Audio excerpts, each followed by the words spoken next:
Revenge doesn't feel wrong at first. It feels right. It feels like balance being restored, like power finally returning to your hands.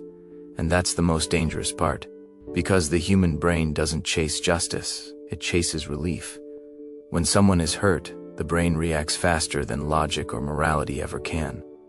The first response is not a question of right or wrong, but a biological demand to reduce emotional pain. Psychological pain activates the same neural pathways as physical pain, which means the mind urgently looks for relief.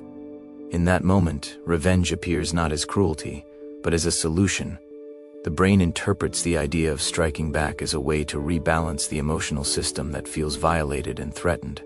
Neuroscience shows that even imagining revenge activates the brain's reward circuitry, particularly areas linked to dopamine release. Dopamine is not the chemical of happiness, but of motivation and anticipation. It fuels the feeling that something important is about to be achieved. When the mind imagines revenge, it experiences a surge of this chemical, creating a sense of excitement, power, and emotional movement after a period of helplessness. This is why revenge feels energizing when pain has made a person feel drained. This response is deeply rooted in survival psychology. For early humans, responding aggressively to harm increased chances of survival and deterrence. The modern brain still carries this wiring even though social consequences have changed. When revenge is considered, the brain reads it as a signal of strength and self-protection. That signal temporarily quiets fear, shame, and vulnerability. The pleasure comes not from hurting someone else, but from the brain feeling less exposed. What makes this especially dangerous is that the satisfaction appears before any action takes place. The brain rewards the thought itself, not the outcome. This creates a loop where imagining revenge becomes emotionally soothing, even addictive. Instead of processing pain, the mind keeps returning to the fantasy, because it reliably delivers short-term relief. Over time, this prevents emotional healing and keeps the nervous system stuck in a state of threat and readiness. In reality, this pleasure is a form of emotional anesthesia. Like numbing medication, it dulls the pain without treating the wound. Once the dopamine fades, the original hurt remains, often intensified by rumination and unresolved emotion. The brain learns that revenge thoughts equal relief, but it never learns how to let go. This is why revenge feels powerful in the moment, yet leaves people feeling emptier afterward. It silences pain temporarily, while quietly teaching the mind to depend on anger instead of recovery.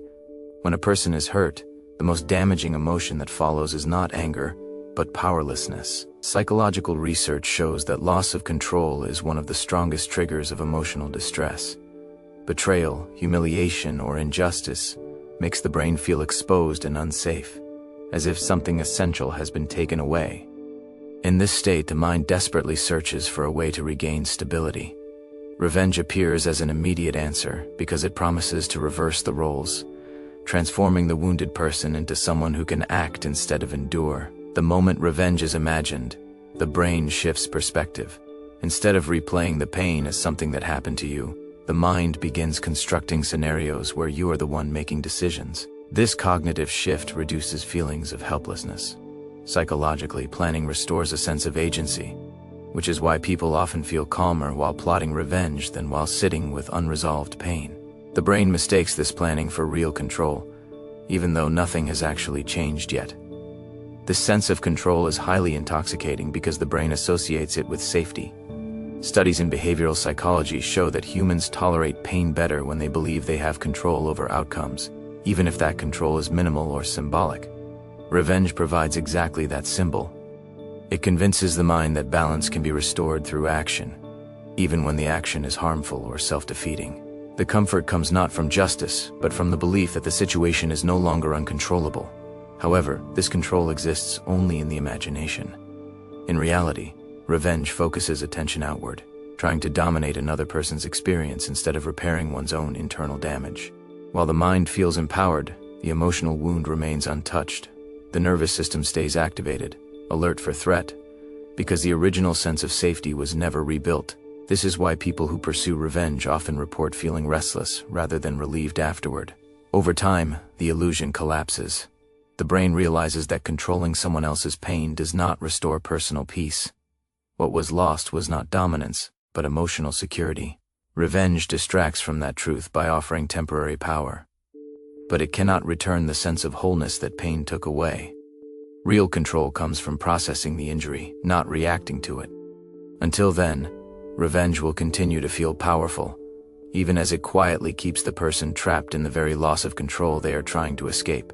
The human mind is wired to seek closure after emotional injury because unresolved pain creates psychological tension. When something traumatic happens, the brain wants a clear ending, a sense that the event is finished and no longer dangerous. Revenge often appears to offer that ending. The mind assumes that if the person who caused the pain suffers in return, the emotional story will finally feel complete.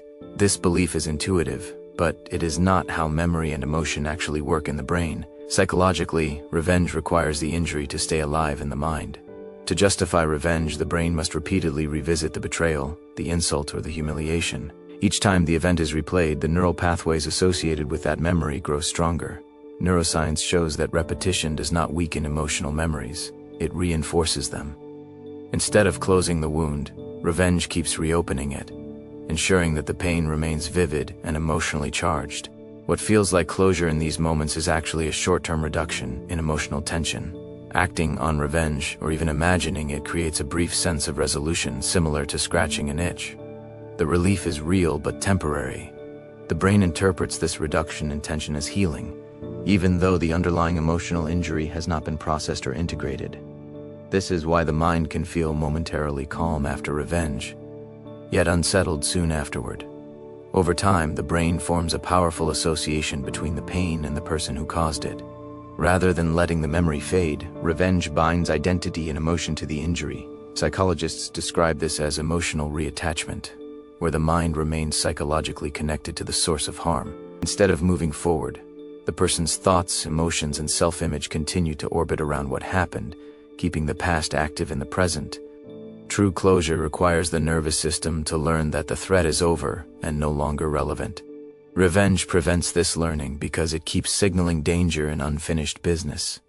The mind believes it is resolving the pain, but it is actually training itself to remember it more deeply. This is why revenge rarely brings peace. It does not close the chapter. It bookmarks it, ensuring the story is reread again and again long after it should have ended. Revenge rarely enters the mind as something wrong. It usually arrives wearing the mask of fairness. Psychological research shows that humans have a strong need to see the world as just, where actions lead to consequences. When someone causes harm, the brain experiences moral imbalance, a sense that something is out of order. Revenge appears to restore that order. Instead of feeling aggressive, the mind frames it as correcting a wrong, which immediately reduces internal conflict. This reframing is not accidental. The brain is highly skilled at moral justification, especially when the self feels threatened. Cognitive psychology explains that when emotions like anger and humiliation rise, the mind automatically searches for narratives that protect self-image. By labeling revenge as deserved, fair, or necessary, the brain removes the discomfort of guilt. Once guilt is silenced, emotional resistance disappears, and the act begins to feel acceptable, even righteous. Neuroscience supports this shift. When an action is morally justified in the mind, areas associated with self-regulation and moral restraint become less active. At the same time, reward-related regions become more engaged. This is why revenge feels more satisfying when it is framed as justice rather than cruelty. The pleasure does not come from harm itself, but from the relief of acting without internal moral conflict. This mechanism explains how ordinary people cross boundaries they once believed were unbreakable. They do not wake up intending to become cruel. Instead, step by step, the brain adjusts its moral lens. Each justification makes the next one easier. What once felt unacceptable begins to feel necessary. Over time, behavior changes not because values disappeared, but because the mind redefined what those values mean. In reality, moral justification is the most dangerous part of revenge because it feels clean. It removes doubt, hesitation, and self-questioning. The person does not feel like they are doing something wrong, they feel like they are finally doing something right. This is how revenge gains emotional power. Not through hatred alone, but through the quiet, convincing voice in the mind that says, "This is justified. This is balance. This is who you have to be now." When betrayal happens, the damage goes far beyond the event itself. Psychology shows that deep emotional injury disrupts a person's sense of self. Trust, safety, and self-worth are closely tied to identity, So when they are violated, the mind struggles to answer a basic question: who am I now? The old identity no longer feels stable, because it was built on assumptions that have been shattered. This creates an internal void that feels confusing, threatening, and unbearable. In this unstable state, revenge offers something powerful, a new identity. Instead of being the one who was hurt, the mind reshapes itself into the one who responds. This shift is psychologically protective. Thinking I will get back at them replaces feelings of weakness with a sense of strength. The brain prefers any identity over feeling undefined, so even an angry or vengeful identity feels safer than feeling broken or invisible. This is why revenge can feel purposeful. Psychological studies show that humans cope better with pain when it is attached to meaning. Revenge creates a narrative where suffering is no longer random but part of a larger story of retaliation and self-assertion. The person is no longer just enduring pain, they are becoming someone who acts, someone who refuses to be diminished. That narrative temporarily stabilizes the fractured sense of self. The problem is that this identity depends entirely on the wound. Once revenge is carried out, or once the emotional energy behind it fades, the identity has nothing left to stand on. The brain realizes that the role of the avenger cannot replace the deeper sense of self that was lost.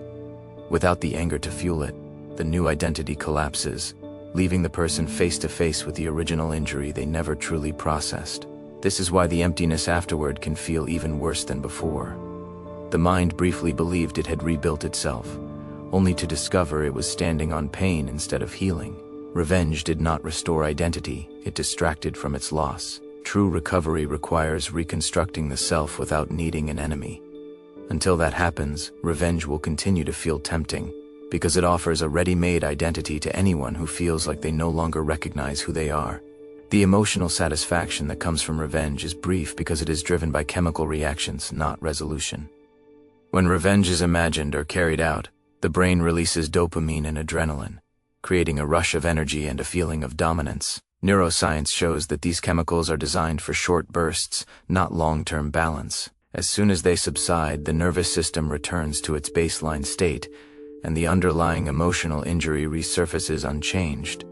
What replaces that short-lived pleasure is often increased mental strain. Psychological studies link revenge-oriented thinking to rumination, where the mind repeatedly revisits the conflict. Instead of feeling finished, the brain stays engaged with the event, analyzing it from every angle. This constant replay keeps stress hormones like cortisol elevated, leading to emotional fatigue. Rather than freeing the mind, revenge traps it in a cycle of overthinking and tension. The brain also has a bias toward remembering threats more strongly than rewards. From a survival perspective, danger is more important to remember than victory. This means that even if revenge feels successful in the moment, the mind stores the conflict as something unresolved and potentially recurring. The memory becomes tagged with vigilance instead of relief. The brain does not register peace, it registers unfinished danger. As a result, the nervous system remains on alert. Psychologically, this state is known as hyperarousal, where the body stays prepared for another attack. Sleep becomes lighter, emotions become reactive, and patience decreases. The person may feel restless or irritable without understanding why. Revenge did not restore safety, it trained the body to expect more conflict, keeping it locked in survival mode.